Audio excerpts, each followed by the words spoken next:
What's going on, all you DC movie maniacs out there? Phat Samurai Guy is here with the sexy shield maiden, Lady Phat Blood, who's got a headache right now. I don't know what you're thinking.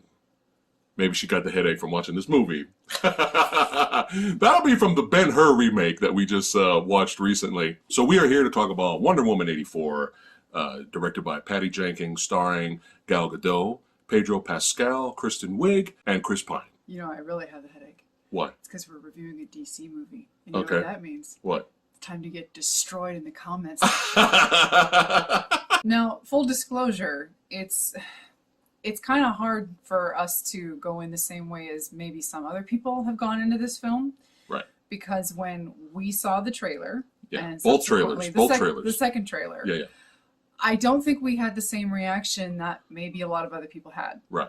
Which was to say, we were not overly hyped for this film. No. We saw the trailer, yeah, and our reaction for both trailers was, well, that looks possibly fun. Yeah. You're like, oh, that looks fun. I mean, we chuckled a little bit. You know, it looked like it was going to be a fun little sequel. What surprised me, though, was when both trailers came out, there were a lot of people really, really excited from what they saw in the trailer. They were really like, I mean, I was seeing all kinds of comments. This is fire. This is lit.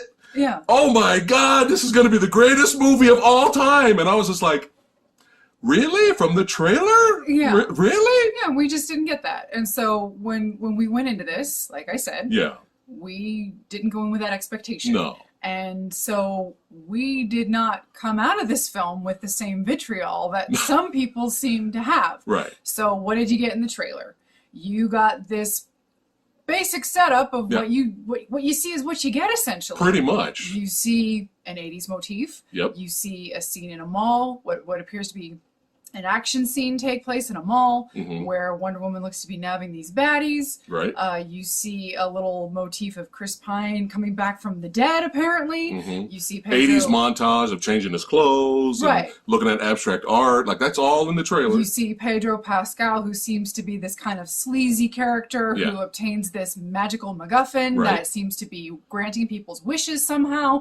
You see... And we assume that's how Trevor came back to life. That's what a lot of people were assuming. And you see Kristen Wiig's character get introduced, and you see her at one point being very nerdy, and then you see her in a tight dress with makeup on, and then you see her as Cheetah. Yeah. And then you in the trailer. And then you see Wonder Woman in her golden armor. Yeah.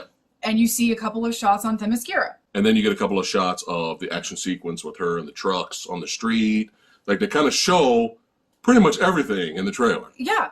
So what you see is what we got. Yeah. And what we were expecting is what we got. Right. And it was fine. Yeah, it's fine. It wasn't great.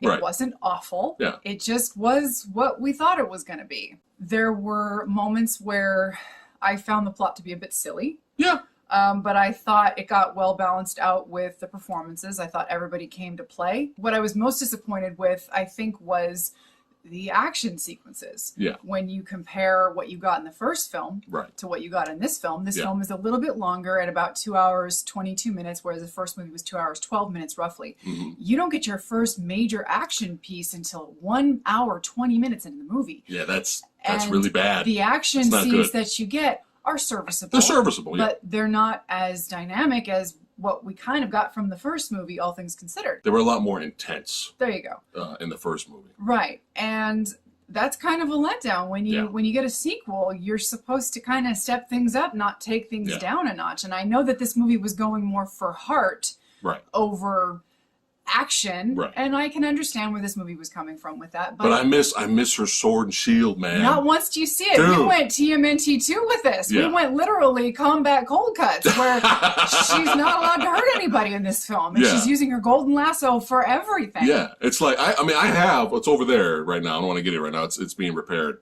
but I have a Wonder Woman statue, and she has in one hand a sword, and the other hand she's holding a spiked mace. Okay. She's a fucking badass, all right? She's an Amazonian goddess, warrior, Okay? Right. We need the damn weapons. Something else that I really thought was a strong point in this movie was the music score. Yes. Hans Zimmer came back. Hans Zimmer, who swore off superhero films, but yet came back for some reason to score X-Men Dark Phoenix. Right. And who obviously, as you know, did The Dark Knight and who co-wrote the score for BVS, has come back and replaced Rupert Gregson-Williams, who did the first Wonder Woman, who incorporated Hans Zimmer's themes in his score for the first Wonder Woman theme, or for the first Wonder Woman score, has now come back and stepped back into the role and given Wonder Woman the kind of reincorporated her theme, but kind of made it a little bit more light. It doesn't sound as 80s synth. I think when we think of 80s music, you think of maybe Thor Ragnarok, you think of Stranger Things. I think we're so used to the 80s synth wave that we've been hearing for the past like 5 years with the 80s resurgence nostalgia. Right. We kind of get that hammered into us, and so when you listen to this music, this isn't the 80s nostalgia wave that you're used to. But what I did notice is that this is very upbeat. It's very positive, which I think is what this movie was trying to go for. Yeah. This movie has a little bit more comedic elements, which some people are gonna despise the living hell out of this. I didn't find too much of an issue with it because, again, I feel like Wonder Woman has replaced Superman in this particular iteration of the DCEU. Superman is no longer the beacon of hope that he once was with Christopher Reeve's Superman. And, you know... And that's not Henry Cavill's fault. No. That's not his fault. Superman at one point was the big blue Boy Scout. He no longer represents that, at least in this DCEU. This universe, that's not what Superman is anymore, even though... his chest, the S on his chest is supposed to mean hope, which no, it doesn't. No, it flipping doesn't. You know, Wonder Woman, even in the first movie, that's what she was. She was, you know, she saw man as this hopeful thing, and she was disappointed to find that they were, you know, they had this bad in them all this time, and blah, blah, blah. But she, you know, she is now this kind of symbol of hope and optimism and positivity that, you know, even though Shazam and Aquaman are out there, which is not at all dark and gritty like Batman and Superman are. But she is this new beacon of hope, I think. So in that aspect, you know, this movie's going to be a lot more lighthearted than what I think people are used to. Well, the opening mall sequence, that's like, that was on purpose. All of the cheese and that, that was on purpose. That was like Richard Donner-esque.